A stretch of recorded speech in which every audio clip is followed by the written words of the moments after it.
Welcome back to All This Math. This is Professor Parker, and for this lesson, we're going to draw a box and whisker plot. All right. Now, I like teaching about box and whisker plots because box and whisker plots are one of those things in math and in statistics where they seem difficult, but they only seem difficult until you know how to do them. Once you learn how to do them, then it's like, oh, this is light, you know. So, and I like to see people, be able to understand it. When at first they looked at it and they was like, oh, I can never do this. But I'm gonna break it down for you. I'm gonna show you how to do it. Right? Make it real easy for you. All right, so a box and whisker plot. Let's talk a little bit about what it is, right? Box and whisker plot is just like it's a way to visualize data, all right? Because we have a set of data right here, right? We got this list of numbers, right? But what a box and whisker plot does is it breaks the data down, right, into four categories, right? It breaks it down into groups of 25%, right? So we can see, okay, well, 25% of the data falls in this range, 25% falls in this range, another 25% in this range, another 25% in this range, right? And it gives you a way to visualize like what's really going on. And then, how far apart the data is spread within within each 25-cent area or 25-cent group, 25%, not 25 cent, 25% group, right? Even though 25 cent is 0.25 and 0.25 is equal to 25%. But anyway, so that's what a box and whisker plot does, right? It's important when you deal with statistics to know why we're doing these things. Because a lot of the stuff in stats is easy to do, but a lot of times it lacks context. So we should understand like what this thing does. Like what is the purpose of a box and whisker plot? It's a diagram that helps you to be able to visualize data and also see the relationship between data visually. Sometimes like they say, a picture is worth 1,000 words, or a picture could be worth 1,000 numbers. You could just write a bunch of numbers on the board and say, okay, well, that's my data. Or you could arrange it in such a way where it's like in a picture format where you get to really understand the relationship between the individual numbers in that data. So you sitting there looking like, oh, okay, I get it now. I see the relationships now. All right. And that's what math is for. Math is a tool so we can understand the world better. All right.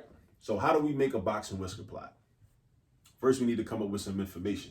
First, we need the median. All right. We need the median of all the data that we have. So what we're going to do is we're going to list all the data in order from least to greatest. That's going to be our first step. And this is only to find the median. We list everything in order from least to greatest, and then we find the middle value. So I'm going to rewrite these numbers. I'm going to write them like right here. So my first number is going to be 2, and then 2 again, because I'm going in order from least to greatest, right? So I did 2. Now I'm doing 3, and I'm crossing them off so I know which ones I already wrote down in my new list. And then I'm gonna have 4, cross him off. Then I'm gonna have 6, cross that off. Then I'm gonna have 9, cross that off. Then I'm gonna have 12, cross that off. Then I'm gonna have 15. All right. So now to find my median is gonna be my middle value, right? Now altogether I have 1, 2, 3, 4, 5, 6, 7, 8. I got 8 numbers. Now, when you find the median of a even number of numbers or an even amount of numbers like 2, 4, 6, 8, 10, 12, 14, 16, 18, and so on, not odd, but even, there actually is not going to be a number in the data. There's no number in your data set that's going to be the median. You're going to have to find the two middle values, and then find the mean of those two middle values. So basically, what's going to happen is, let's see, I got 2, 4, 6, 8, right? My two middle values are the 4 and the 6. Those are my two middle values. And how do I know that? Because I got 3 to the left of them, and I got 3 to the right of them. 3 to the left, 3 to the right. My two middle values are 4 and 6. So in order to find my median is going to be the mean of 4 and 6, which is 4 plus 6, which is 10 divided by 2, which is 5. So the median of this whole data set is 5. So I write my median over here. My median is 5. All right. Next thing I want to find is my lower quartile. Now, lower quartile, what that means is now what we've done is we've broken the data down into two parts. We got a lower part and an upper part. So the lower part consists of the first 4 numbers, right? 1, 2, 3, 4. And the upper part consists of the second set of 4 numbers, 6, 9, 12, 15, or 1, 2, 3, 4. That's my lower portion of numbers. 5, 6, 7, 8. That's my upper portion of numbers. So just like how I found the median for the whole set of data, to find the lower quartile, I find the median of just the lower set of data. So I'm finding the median again. All right, that's all the lower quartile is.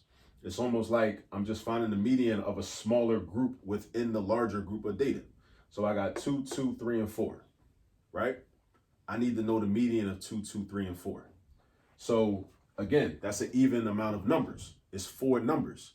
So there's no single number that's in there that's going to automatically just be my median. I got to see the two middle numbers. The 2 middle numbers are 2 and 3, right? So you got to find the mean of 2 and 3. So the mean of 2 and 3 is 2.5 because 2 plus 3 is 5 and 5 divided by 2 is 2.5. So that means my lower quartile is the median of these 4 numbers. So the median of these 4 numbers is 2.5. That's my lower quartile. So I write that right there. And then for the upper quartile, I do the same thing. But I'm only concerned with the upper 4 numbers, the 6, the 9, the 12, and the 15. So out of these 4 numbers, I got to find the median of just these 4 numbers.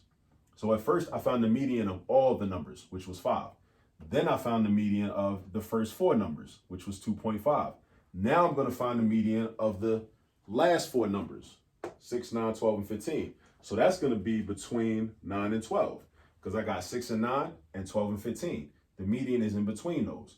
So I need the average or the mean of 9 and 12.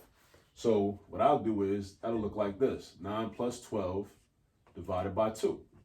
Because I got a 9, I got a 12. That's why we got 9 plus 12. And then divided by 2 because I got 2 numbers, right? That's the formula for the mean.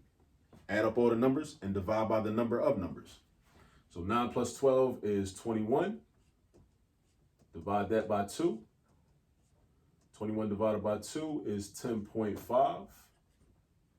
And that's my upper quartile, or the median of the upper portion of numbers. So I got 10.5. All right. Now my minimum is just like it sounds. It's the smallest number out of all the data. The smallest number out of all the data is 2. My max is my maximum, just like it sounds. It's the biggest number out of all the data, which is 15. So I write that down. My range is the difference between the max and the min. My range is the difference between my max and my min. So 15 minus 2 gives me 13. That's my range. Let me write it down. Let me write the formula out. 15 minus 2. So my range is 13. That's how wide the disparity is between the smallest value and the biggest value. Now, IQR, this stands for interquartile range. So we got the range of all the data, and then we got just the range between the quartiles, from the upper quartile to the, from the lower quartile to the upper quartile. So this would be 10.5 minus 2.5.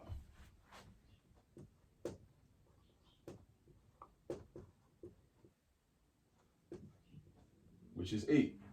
So I got all my data that I need in order to draw my box and whisker plot. All right. Now, first thing we're going to do is, or the way I like to do it is, I like to draw my vertical lines, because in the box part has 3 vertical lines. Okay.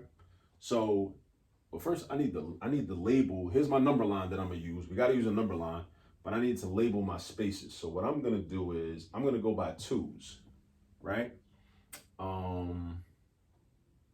Yeah, so let's say this is 0, 2, 4, 6, 8, 10, 12, 14, 16, 18, 20. I don't need all these extra numbers because my biggest value is 15. So I'm gonna stop around here somewhere, but I'm gonna just put them on here anyway.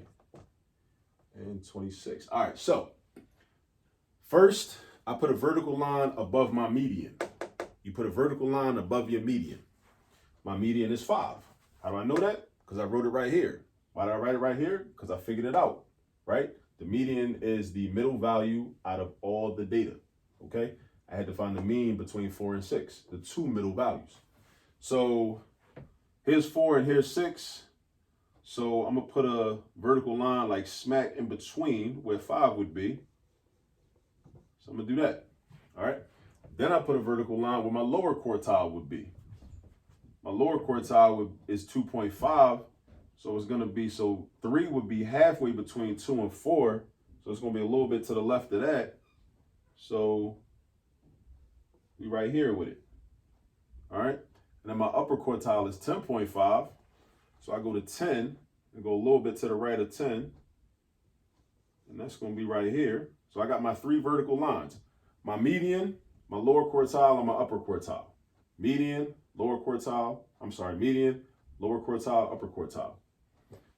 Then what I like to do is, I like to actually, well, you know what, we can draw a box now. Once we got our 3 vertical lines, we can draw a box. So now we draw horizontal lines to create our box or our rectangle. So let's do this.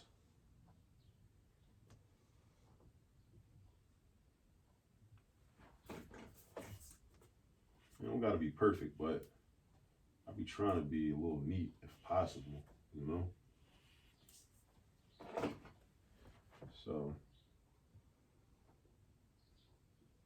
So this is our box. And when we say box and whisker plot, this is the box part.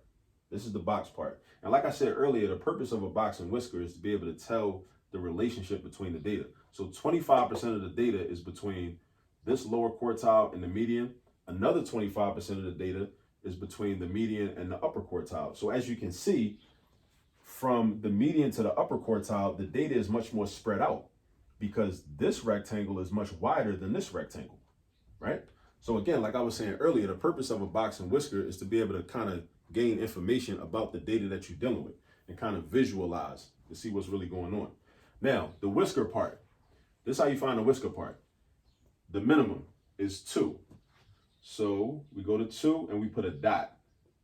That's real close because it's close to 2.5. And the maximum, we put a dot at 15. So we go up to here and put a dot. So we put dots at the min and the max. We put vertical bars at the median, the lower quartile, and the upper quartile. Okay? Now, to make the whisker, we connect the dot to the box. So we got a whisker to the left, and we got a whisker to the right. Now we have our box and whisker plot. Now this is it. This is our box and whisker plot, right?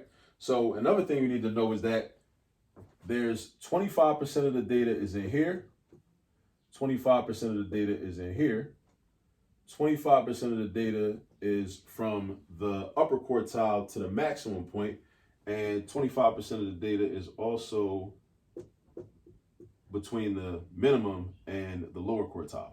So that makes up our 100%. 25, 25, 25, and 25, all 4 together adds up to 100%.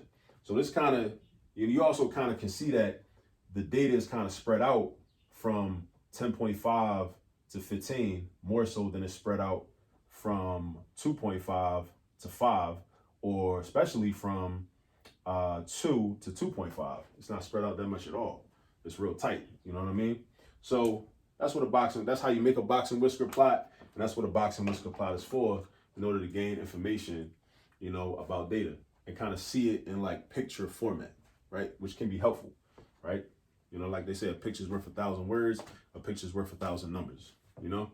So I've shown you how to do it. I've shown you how to find the median.